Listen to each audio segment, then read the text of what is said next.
Si Jesus sa kandungan ng mahal na ina. Sa ikatlo ng hapon ay nagdilim sa buong lupain.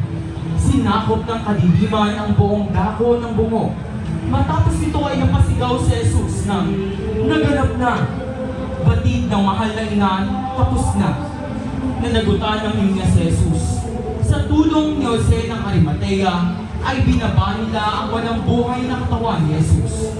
At kinalong ito ng mahal na ina. Anong sakit at pagdurusa ang naramdaman ng Maria nang kalungin niya ang walang buhay niyang anak?